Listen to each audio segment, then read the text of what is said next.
Hello everyone. Cbse Grade 12 Political Science Board exam is on March 23rd and today is March 8th. So we roughly have around 15 days and the number of lessons in the political science syllabus are 15. So even if we are trying to cover one lesson a day and 30 minutes for every day's revision, that would be really a good strategy from my point of view to all of you.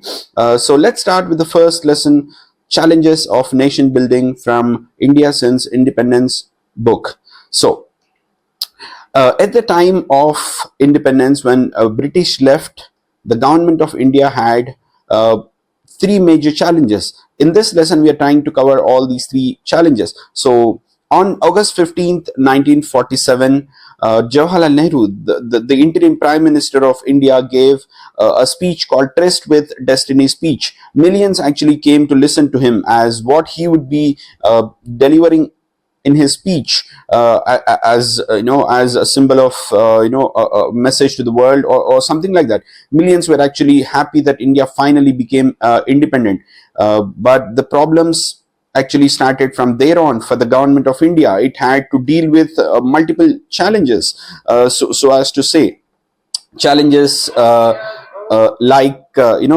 the challenges related to migration of people from the partition. Then we had large scale violence. Because of that, we also had challenges which were related to economic development of the country. We are also having a challenge that was called providing voting rights to millions of people at that point of time and create some sort of democratic system in the country. And also this other issue was of that called nation building. So in this lesson, we are actually looking at this first challenge called nation building. Under that, we would be covering what are the issues related to India's partition, then integration of princely states into India, and then reorganization of states. So we are trying to understand all these topics in this chapter, which is the challenges of nation building through national unity or nation building. Right. So the first and the foremost problem, partition. Partition of India was actually put forward. This theory called two nation theory was put forward by Muslim League.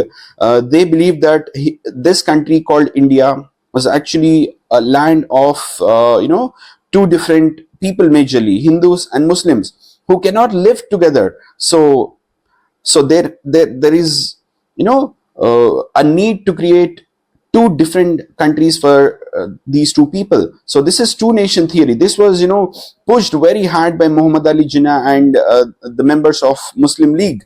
They demanded that a separate nation for Muslims called Pakistan has to be created.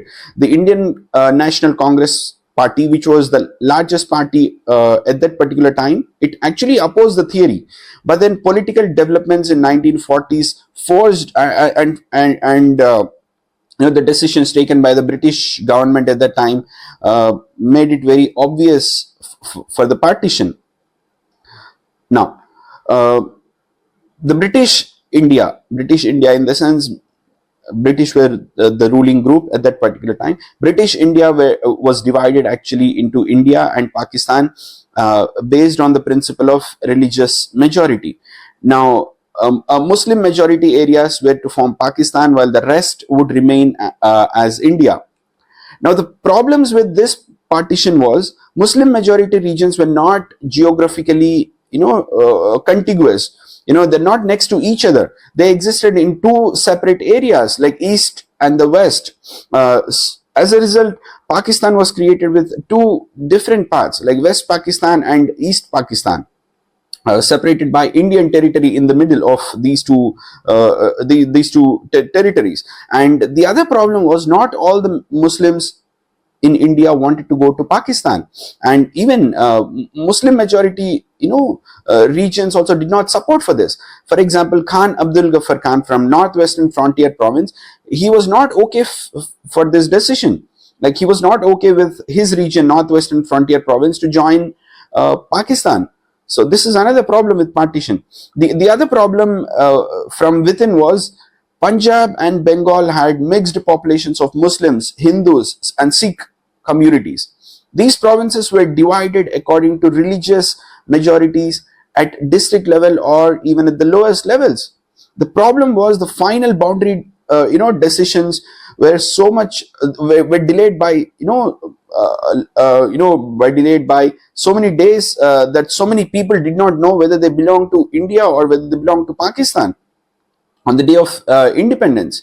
They were confused altogether, and lakhs of Hindus and Sikhs in Pakistan and large number of Muslims in India became undesirable aliens in their own homeland. Now, let's look at some of the, but ultimately partition had to be done. Partition was created. Now, let's see what are the consequences of creating Pakistan through partition. First of all, mass migration and violence. Partition of 1947 caused one of the largest and most sudden migrations in human history. Nowhere else in the world had a migration to this extent. Around 80 lakh people had to migrate across the borders. Between 5 to 10 lakh people were killed in the violence that took place because of this issue. Another thing is killings, atrocities, and riots occurred on both sides of the border in the name of religion. Now, communal division was, at its peak. Cities such as Lahore, Amritsar, and Kolkata were divided into communal zones. Hindus, Muslims, and Sikhs avoided areas dominated by other communities. And the other important problem was many refugees stayed in temporary refugee camps for months or years together. For that matter, thousands of women were abducted, forced to convert into the other religion, and forced to marry members of their community. In some cases, women were even killed by their own parents to save the family honor. And those who crossed the border often lost their homes and belongings. But while all this was continuing, Pakistan became an Islamic state and India a secular nation with secular values. Now, this was all about the first topic, which is partition and its consequences at the time of India's independence. Now we'll move on to the next topic, which is integration of princely states. At the time of India's independence, when British were about to leave, it was evident that British would be leaving. It was obvious for everyone that British rule would come to an end. So British gave the princely states an option of either joining India, joining Pakistan, or to remain independent. There were around 565 princely states at that point of time, and these princely states were ruled by the native princes under the paramountcy of British. And there were also British ruled provinces. So there were two types of ruling classes at that particular time. One, the British, and British were transferring their power directly to the interim government headed by Jawaharlal Nehru as Prime Minister. And the princely states' fate was, decided by themselves, because they were given the three options: either to join India, join Pakistan, or to remain independent. Now, these princely states covered almost 1/3 of India's land area and around 1/4 of India's population at that point of time. Now, the issue here is Sardar Vallabhbhai Patel, who was the deputy prime minister as well as the home minister, was assigned with the task of integrating all these princely states. He was designing, a three-step strategy.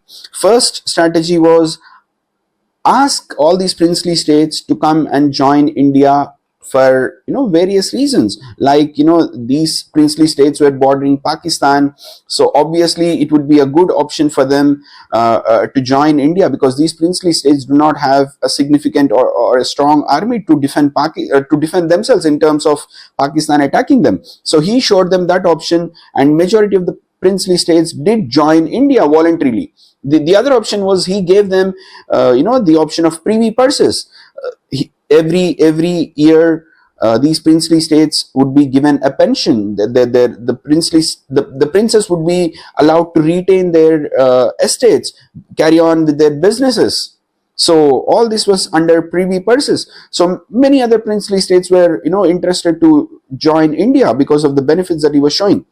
But the problem actually came from four states of uh, India, four princely states of India: Junagadh, Jammu and Kashmir, Hyderabad, and Manipur. Of course, the first state to reject joining India was Travancore. Travancore, Hyderabad, Bhopal. They did not show interest to join India. But then eventually Travancore and Bhopal did join India. But the problem was with these four princely states that I already mentioned: Kashmir, Junagadh, Manipur, and Hyderabad.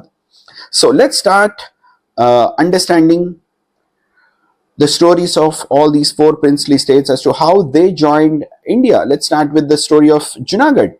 Junagadh is a kingdom in the Kathiawad region of Gujarat. It bordered Arabian Sea in the south. Also, this state within itself had multiple other independent kingdoms, and you can call it sheikdoms also.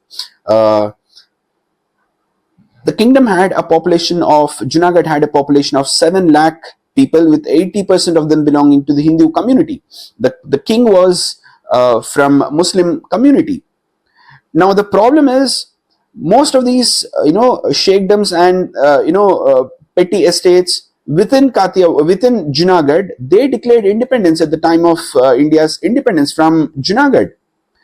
But but but the problem actually came from uh, the Nawab of Junagadh. Nawab of Junagadh, his name is Mahabat Khan. He is a very interesting character, so as to say. He was fond of dogs. You can call him a dog lover in today's terminology. You can call him a dog lover. He was very much fond of these dogs, that he used to spend lavishly on on dogs for their care and for various other things. Like, whenever it is also said that whenever there is there's an event or a celebration of a dog's marriage with another dog, uh, he would have he would have asked all the officials to stop working and participate in the celebration. That's how he is. And this Nawab assured Indian government of integrating the kingdom within India before independence. And the governance of Junagadh was actually taken care of by the Diwan, or the chief minister. His name is Shahnawaz Bhutto, and he was from Muslim League, and he had other ideas. He wanted Junagadh to become part of Pakistan. Now the problem is, Shahnawaz Bhutto was already in talks with merging Junagadh into Pakistan. Like I showed you the image there. The problem is with the geography. Junagadh kingdom and Pakistan kingdom are also not contiguous. In between, there are other kingdoms within Gujarat, within the state of Gujarat. Now, on August 15th, there was a declaration that the state of Junagadh was already merged with uh, with Pakistan. Now, this news actually reached the government of India 3 or 4 days later, because back then there was no social media. Like, for example, today, if something is happening in Argentina, immediately within minutes or seconds, that news would reach Australia or India or China, for that matter. Back then it was not the case. So the news reached very late, and by the time this news reached Junagadh, by the time this news that Junagadh joined Pakistan reached the government in Delhi, government responded quickly, very quickly. Uh, the problem is, the interesting thing is, the Junagadh already joined Pakistan, but Pakistan did not show much of interest here. The main focus for Pakistan was Kashmir. It was diverting all the essential supplies and everything towards Kashmir, towards taking Kashmir into Pakistan. It was fully occupied with that particular thing, and Junagadh already declared that it became part of Pakistan. Now the thing is, the king of Junagadh, or the Nawab of Junagadh, he had immediate family members, roughly close to 60, 50 to 60 members. Now, now, why am I saying this? You'll understand at the end of this discussion here with Junagadh. Once the news reached Delhi, I mean the government of India, it started taking action. Uh, Army reached Junagadh, and the king ran away to Pakistan, and not just himself, him along with his dogs and money and his wives, all of them went or ran away to Pakistan.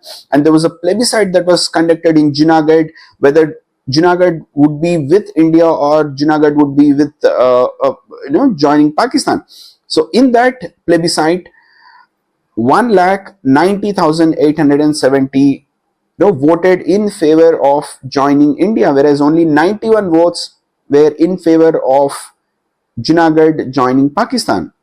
His family itself had around 50 to 60 members, and he had votes of 91 for this proposal, which means what? Not even 1% of the population wished Junagadh to become part of Pakistan. So after the result of the plebiscite, Junagadh got integrated into India. So that's the story of Junagadh.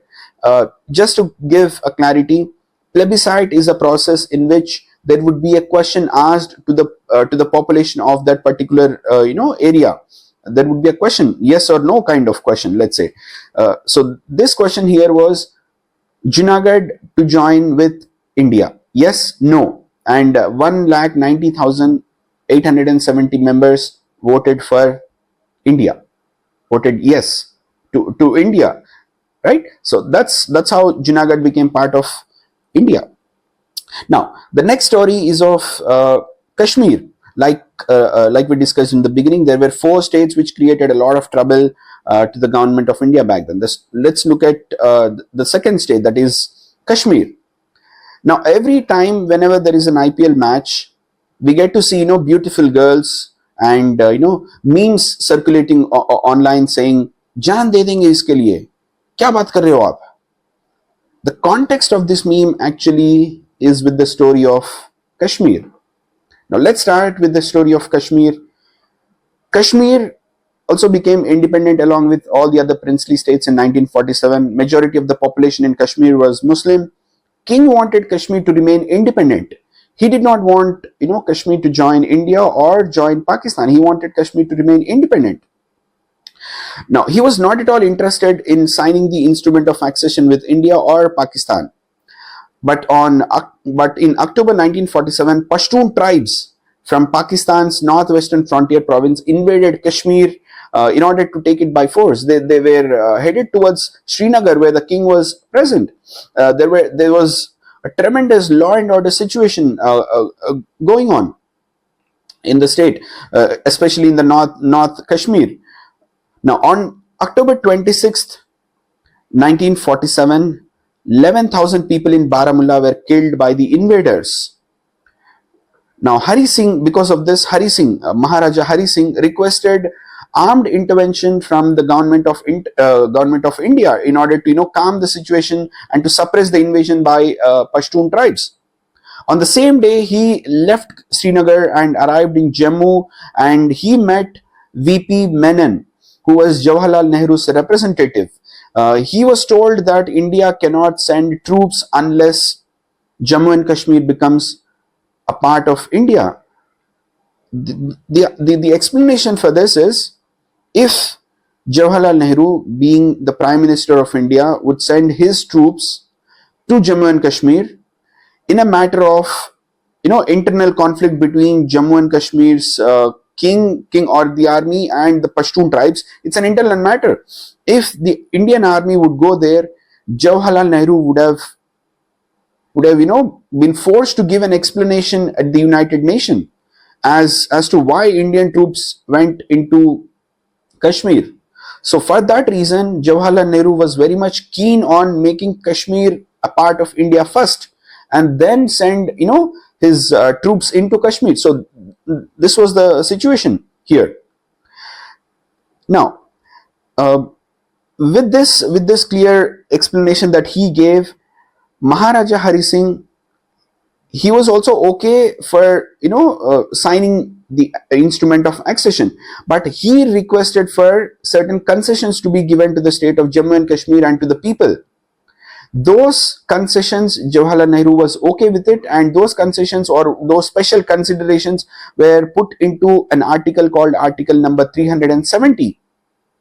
Right. So here what happens is, with article number 370, certain special considerations are given, like for example, whatever the law that is passed in the Parliament of India with respect to any other matter except for money, banks, external affairs, certain things like currency, these kind of laws, except for these, all the other laws that are passed in Parliament of India would not automatically pass in Jammu and Kashmir. These laws have to again further be passed in the Jammu and Kashmir's assembly. Only then it would be applied on the people of that particular state.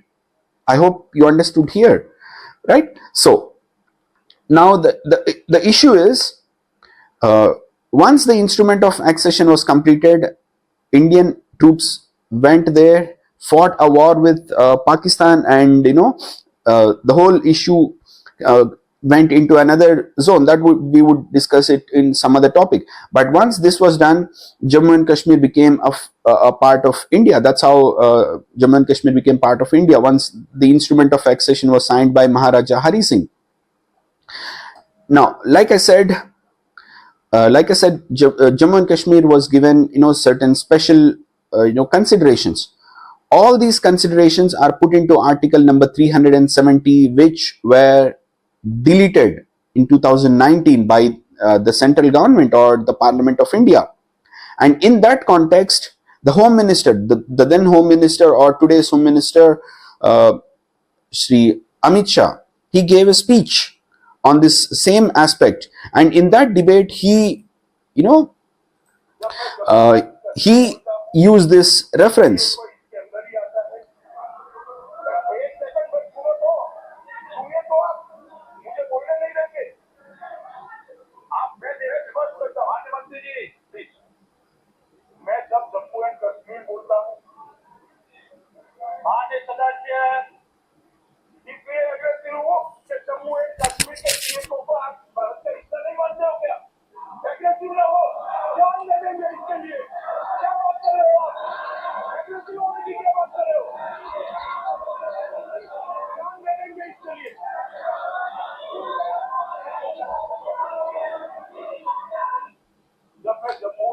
So that meme reference that I was discussing is actually from this video. It's from Amit Shah.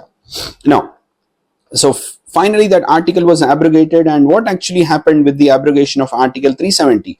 Before article 370, special powers were exercised by Jammu and Kashmir Assembly. Now no more special powers. It's all single citizenship for all the citizens of Jammu and Kashmir, like the other Indians in the other states. Now, separate flag for Jammu and Kashmir before the article 370 was abrogated. Only tricolor flag to be considered as the flag of India here. No separate flag anymore. Article 370 not applicable before article 370 was abrogated. Now article 360 would be applicable here. It is related to financial emergency. Indian citizens from other states cannot buy land and property in Jammu and Kashmir before the article was abrogated. Now anybody can actually go and purchase property or land in Jammu and Kashmir. RTI was not applicable before. RTI is now applicable.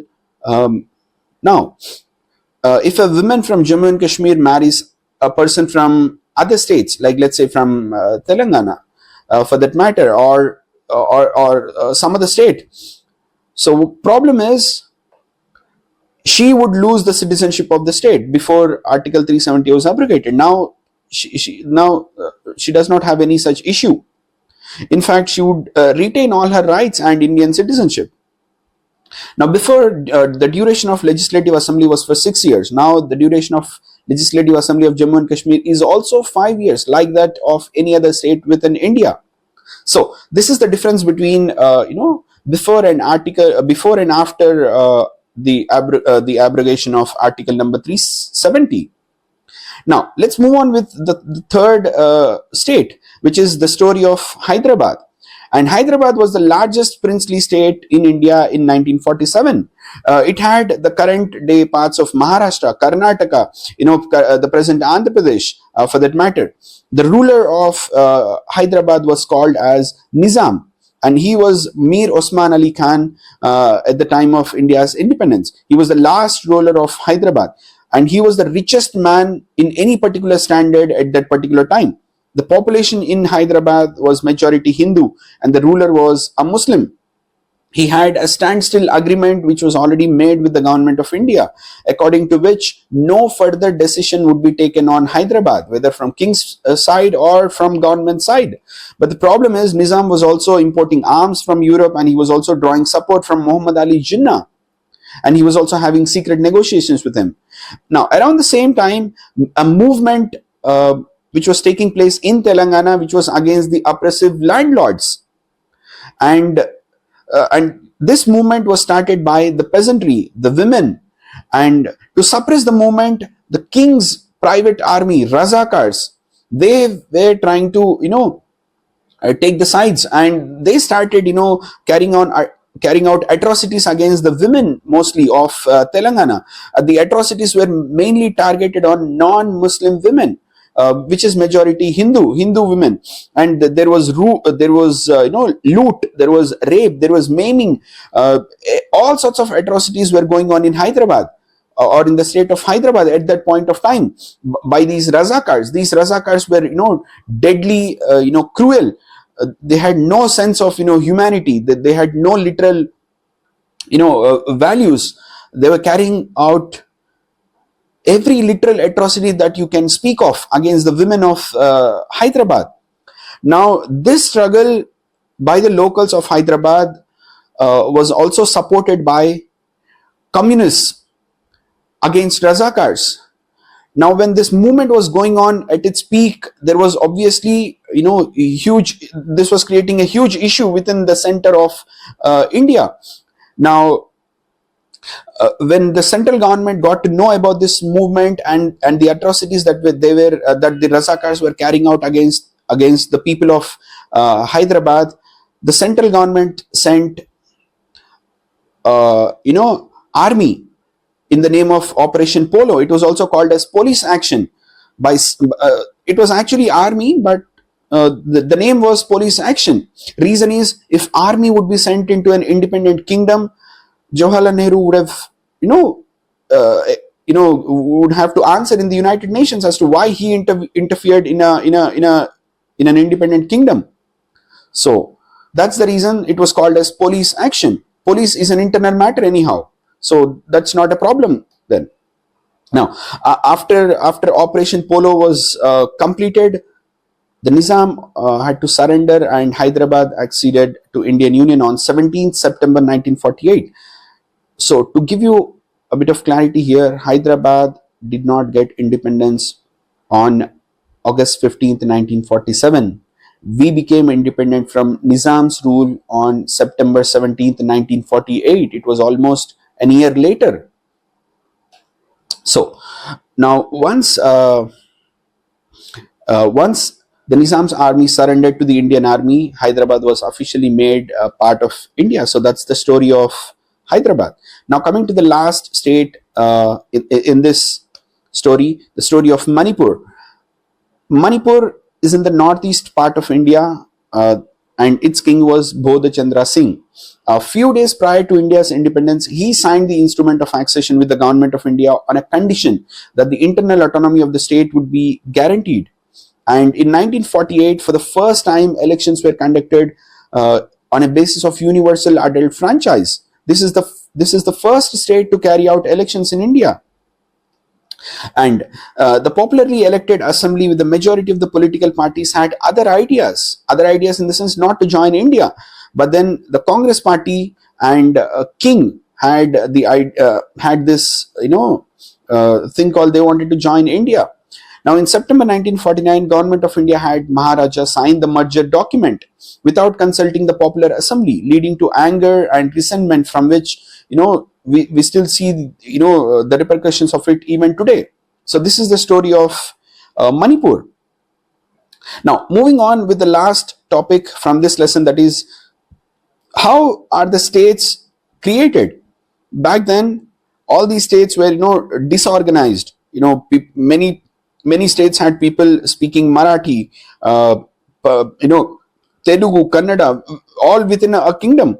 Now all these had to be organized properly. For let's say all the people in the same state would be speaking the same language.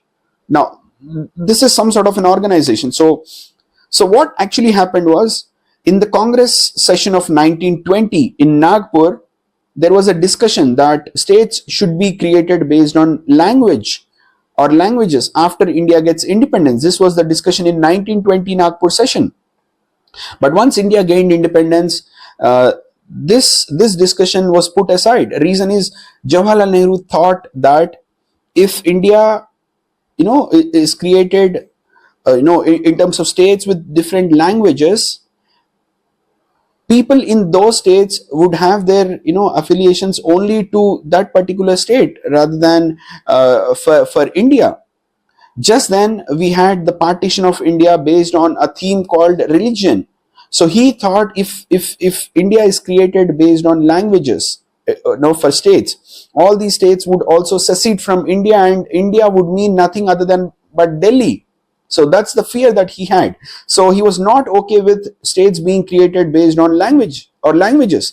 But then the problem came from the southern part of India, which is from Madras province. There's a freedom fighter by name Potti Sriramulu, and he sat on a hunger fast for 56 days for creation of Andhra Pradesh for Telugu speaking people. Now what actually happened was, after his death, serious violence took place in the Madras province for creation of Andhra Pradesh. So finally, Government of India had to give in to this idea called creation of a separate state for Telugu speaking people. And in 1953, this was done. Now this led to protests from across the country asking for separate states based on languages.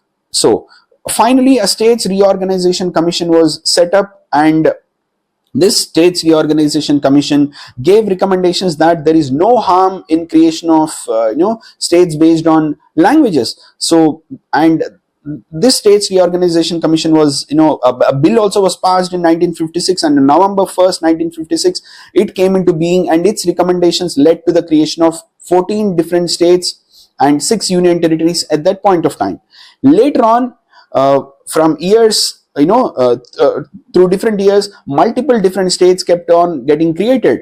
For example, Telangana was a state created in 2014, and Jammu and Kashmir and Ladakh became union territories in 2019. So this is the story of India's states. Now, to conclude this with a simple question, is this the end of creation of new states? Definitely not, because we do have demands from Tamil Nadu, Maharashtra, Karnataka, Uttar Pradesh for that matter.